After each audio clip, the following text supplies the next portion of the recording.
All right, YouTubers, welcome back. My name's Dave, like always, and you found do-it-yourself, do-it-right, and that's right, it's another 2-week rental review. I actually requested this vehicle. After the last Nissan that I had, which was Rogue, if you haven't seen that one, check it out. I requested this Pathfinder, and the reason being is, well, because I'm down here in beautiful Miami. I'm at the hotel. Hopefully you can't hear that truck. But it's better than jets taking off. Anyways, I requested a Pathfinder because I had 7 hours to drive. Because I wanted a bigger SUV. Anyways, let's get into it.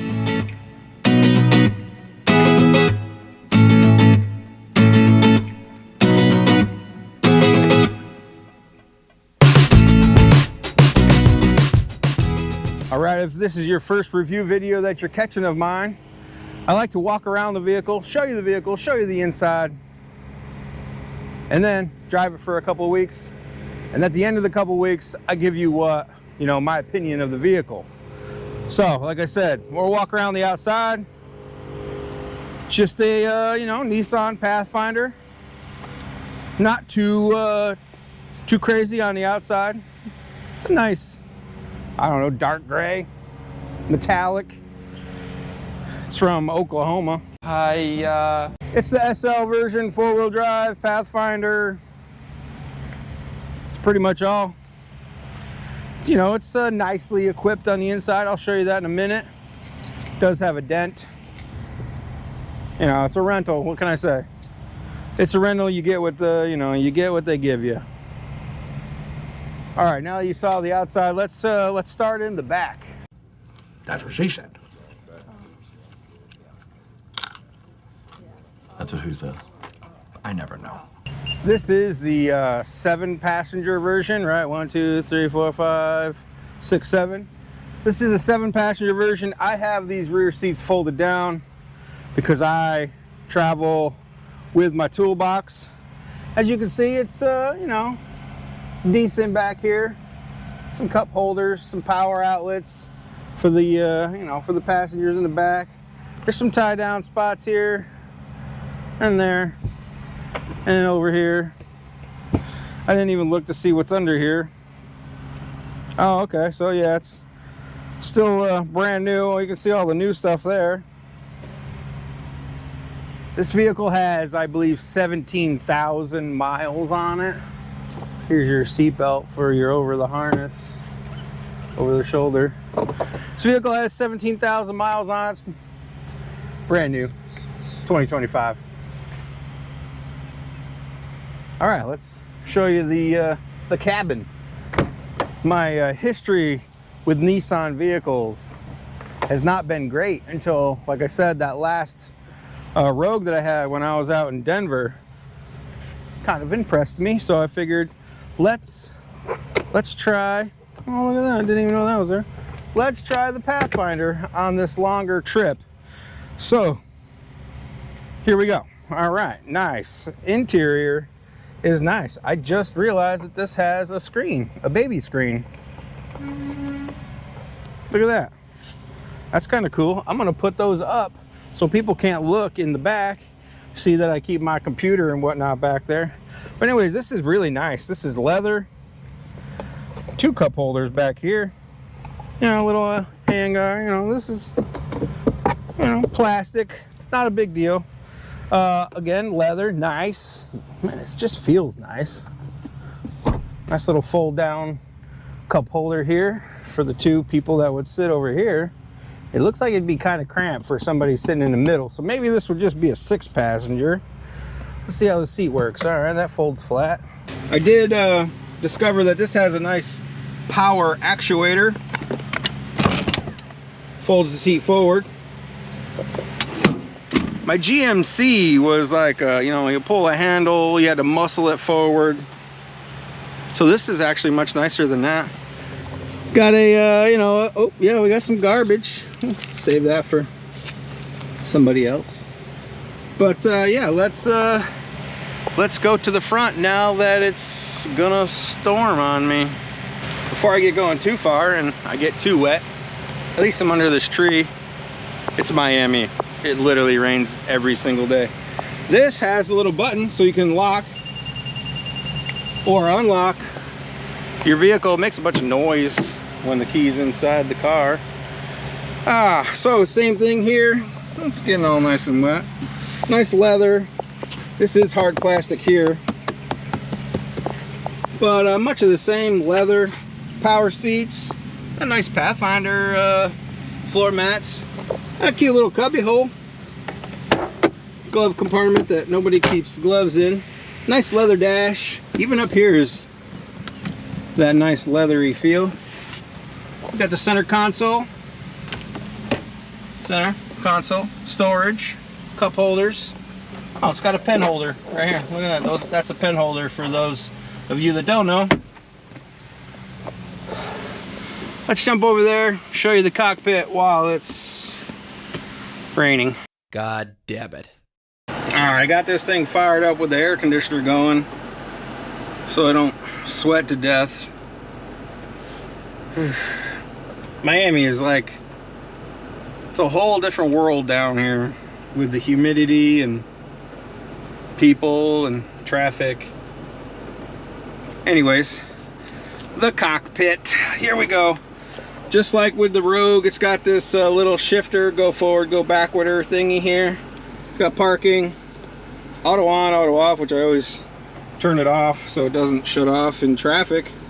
Auto hold, never use it. And this has a dial for all the different modes. As you can see, the lights going around. I keep it in sport mode. Anyways, okay, so got my cable for Android Auto. If you guys know, you know. If you don't, you'll know after I'm done 2 weeks driving this.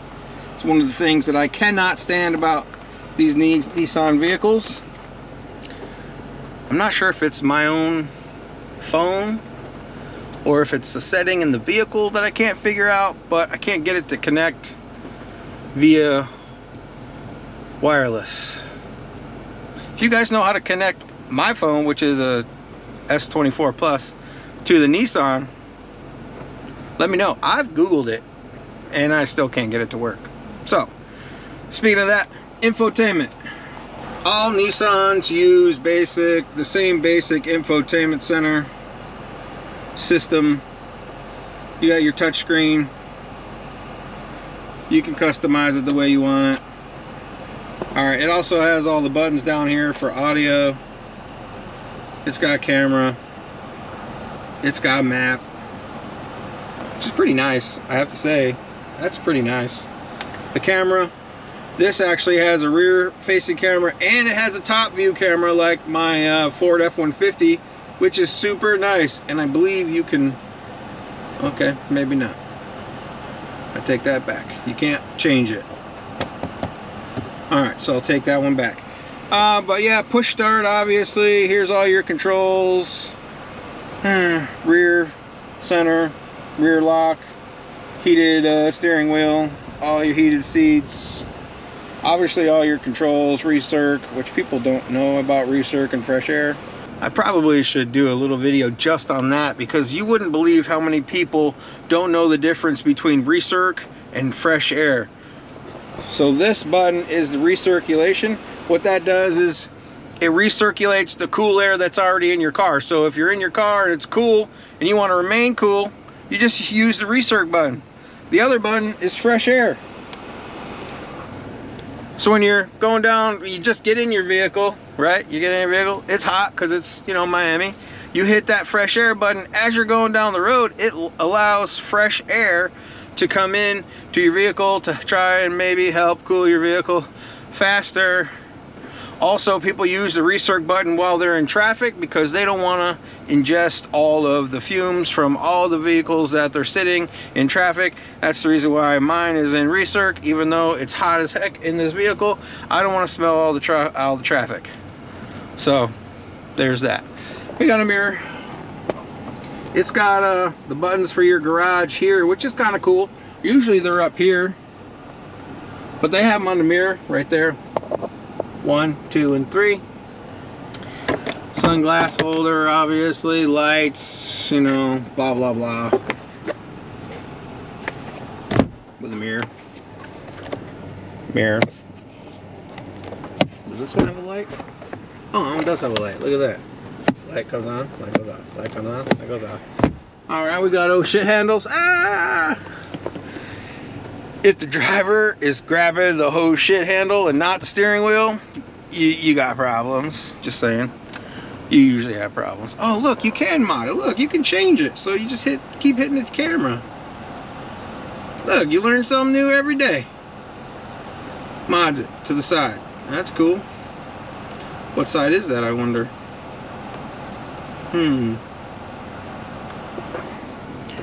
See, when you sit and mess around with a vehicle, you actually learn more stuff about the vehicle. Alright, what do we got over here? Steering wheel. Oh yeah, the reason why I wanted this one is because it has the new and improved active cruise control. I have to say that it's not Blue Cruise, so it's not as good as the Ford Explorer that I had when I came down here last time. That's really what I wanted. I wanted a Blue Cruise, but they didn't have any Explorers, unfortunately. So I requested this one. Anyways, here's the dash. That is also obviously programmable. You can do whatever you want. That's mileage. You know, all these different screens you can do. That's music. This is the Blue Cruise thing. Or not Blue Cruise, but Nissan's version of it. And you control that with this here, and your little roller button goes up and down. You can see it going up and down. Speed limit signs. It tells you what the speed limit is. I always look over here when I have my phone hooked up, because it'll tell me my speed over here.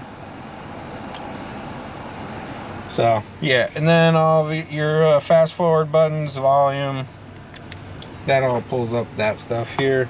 Your phone, hang up, which, you know, I like hanging up on people. Cruise, and your stuff. This has paddles. I don't use them. I don't know why. I just don't. I always wanted a vehicle with paddles, like a, but you know, it's just not the same as when you're watching the Ferrari videos or the Porsche videos, and they're bah, bah, bah, bah, and they're going rough. This is like boring, so I don't do it. This stock over here has your windshield wipers and your rear wiper.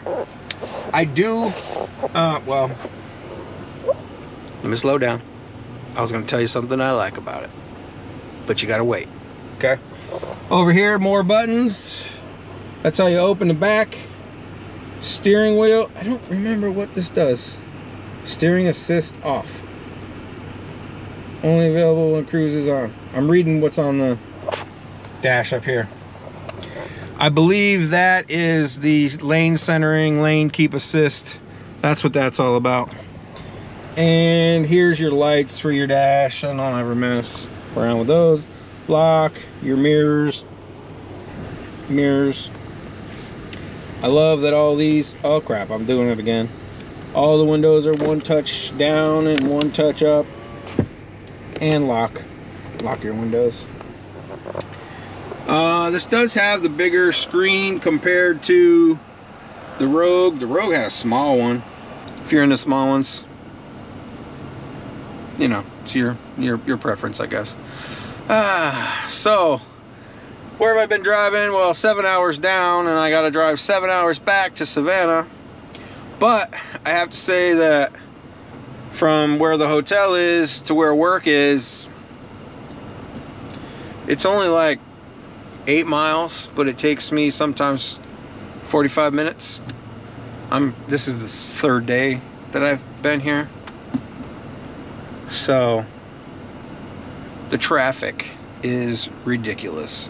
I am gonna go around Miami, maybe see some sights this time while I'm down here. Only on the weekends, because the traffic doesn't seem to be as bad on the weekends, if I remember correctly. Might hit up a Harley dealership. Why not? So that's what I'm going to do for the next week and well, basically 2 weeks. Let's be honest. It's basically 2 weeks still. That's what I'm going to do. And then at the end of those days with this vehicle, I'm going to tell you what I like, what I dislike. All right, guys, as you can see, I'm back at the homestead in Georgia. Nice 8.25 hour drive from Miami. There's an accident on 95. Tractor trailer decided to hit the guardrail and then jackdive. So that was a nice little slowdown near St. Augustine.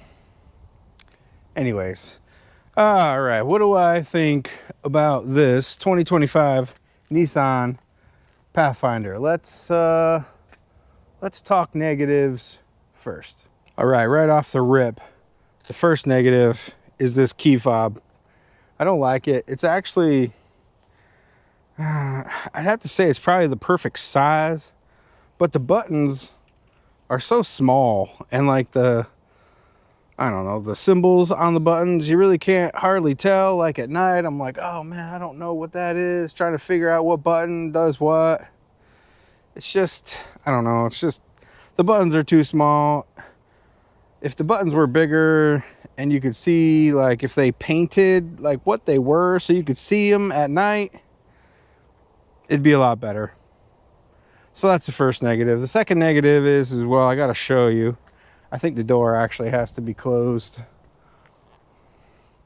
Has to do with the remote start. Obviously, it's got to be locked. And then you hold the button to get it to remote start, which that works fine. The negative comes when you're actually getting in the vehicle. So I come over here. You can either unlock it or use the button, which is fine. I like the button actually. So you get in a vehicle and, well, Nissan actually fixed some stuff with this remote start, I have to admit. On my Frontier, if you touched anything, the truck would just shut off. And that was so friggin' annoying. Probably the most annoying thing about that truck was the remote start and all these buttons. Well, now, like the gear shifter, it just makes a weird noise, which is the way it should be, I believe, right?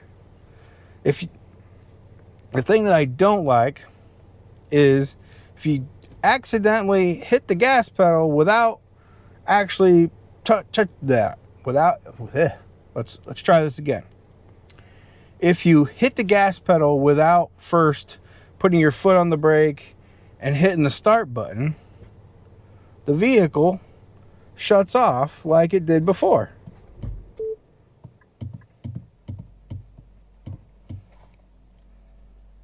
Why? Nissan 3/4 of the way fixed my gripe. 3/4 of the way. They couldn't go all the way. They went 3/4 of the way. Like, why does it have to shut off? Just make the sound that you already have for the gear shifter. Just make the same noise, like bloop, bloop, whatever that bloop, bloop, bloop, bloop. Don't shut the car off. I get it. I know somebody's gonna say, but it's a safety feature, it's a theft deterrent, it's a this, it's a that. No, it's just annoying. One of the last gripes, I guess it is the last gripe, because I actually do kind of like this. Well, I'll say second to last. The other thing I'll complain about, it's probably not going to be much of a complaint to you all. But the last real gripe that I think needs to be fixed, that Nissan needs to fix, is the lane keep assist. So it has a button over here, steering wheel. I usually have it turned off. Yeah, only available with cruise control, which is fine. But I always turn it off even with the cruise control, even with this new adaptive cruise control. The lane keep assist is very violent. Like if it thinks you are further out of the lane than it wants you to be, it will shake the steering wheel and then it'll jerk the car back into the lane. I'm like, what? Go, you know, doing 75, 80 miles an hour on I-95, and this thing's jerking you back into the lane. This thing's going to cause an accident. I really think that this is a really big safety concern that Nissan should have. It is violent.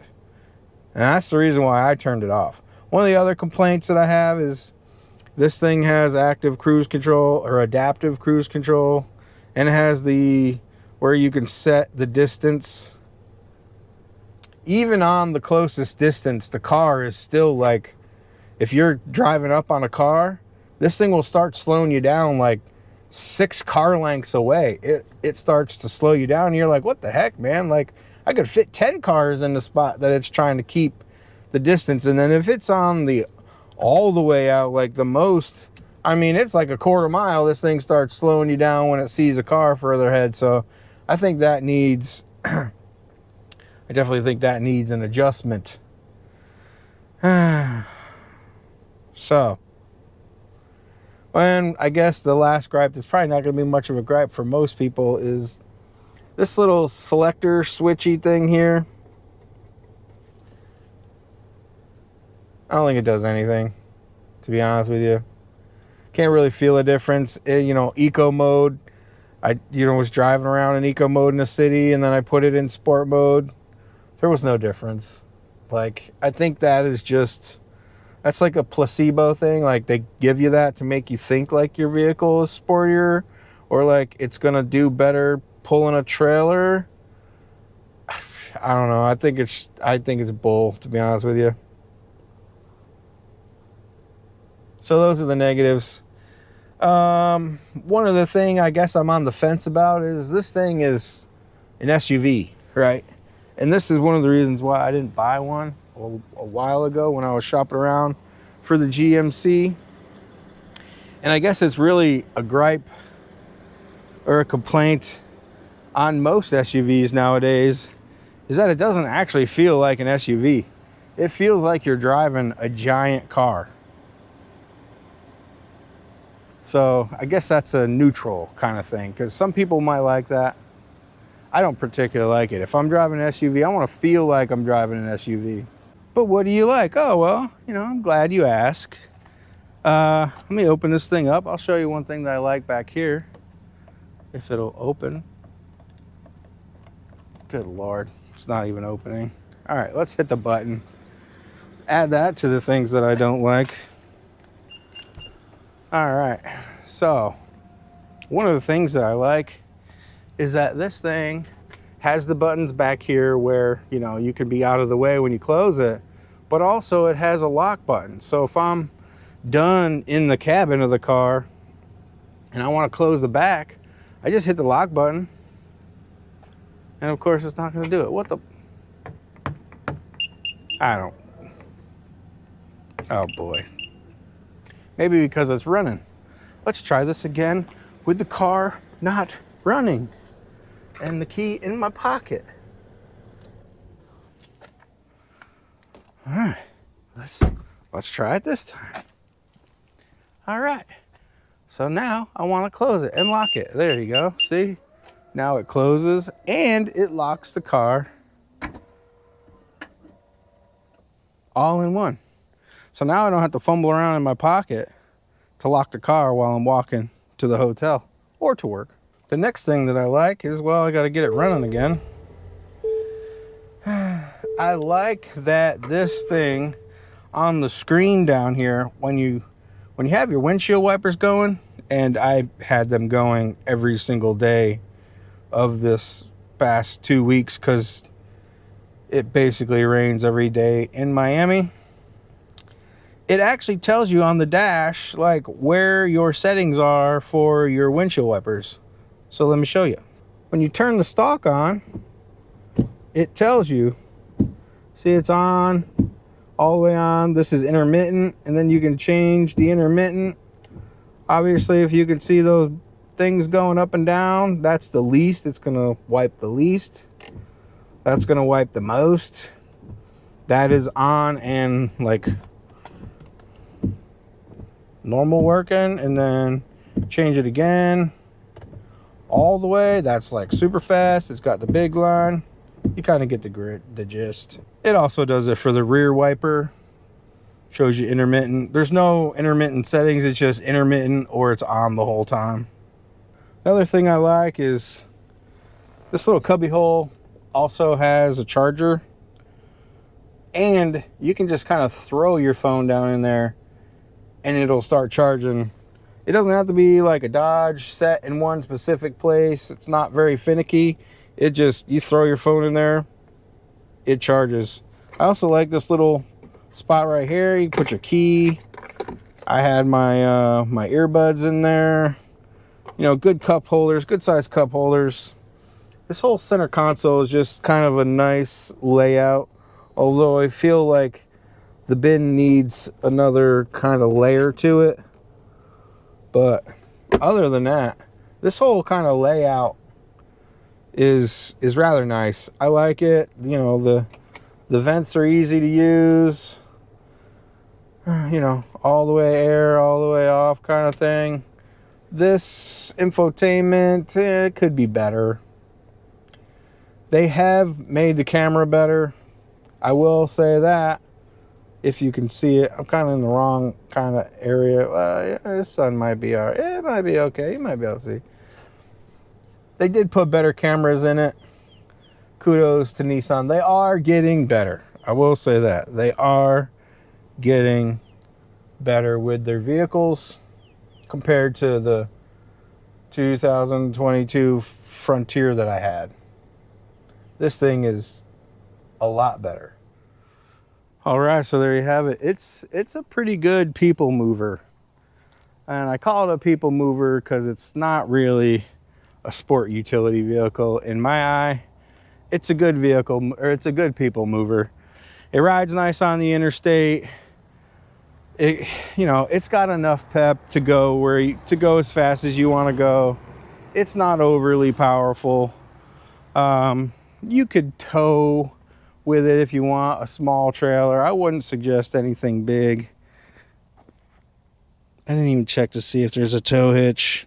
There's got to be somewhere under there. It has the tow capacity, so you know, not too shabby. If you're a family of 4, this would be probably the perfect size. And then if you have family come into town, you can flip up those seats and sit 2 more people in the back. That's probably what this is the best.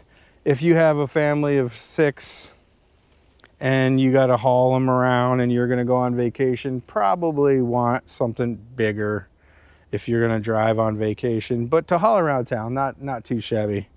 So overall, you know, like I said, Nissan is definitely getting better. Is it better than a Ford Explorer? Nah. Nope. I'd take an Explorer over this thing any day. So, yeah, so there you have it. I think my next 2 weeks is back in Tennessee. Oh, that's warm. Ah, God damn it! So, I think I'll get another mid-size SUV. Hopefully I can get maybe a Pilot. Maybe something different. Maybe a Traverse. I don't know what, yeah, Traverse and or GMC Acadia. One of those. Maybe I can try one of those if they have some on the lot, if I get a choice. But if you like these kind of videos, these review videos, like, tag, share, follow, subscribe, hit that notification bell. And like always, till next time, thanks a lot. Got a car that's supposed to be showing up on Saturday. It's gonna kick the Mustang out of the garage, back into the driveway, so it can reside in the garage. So stay tuned for that video.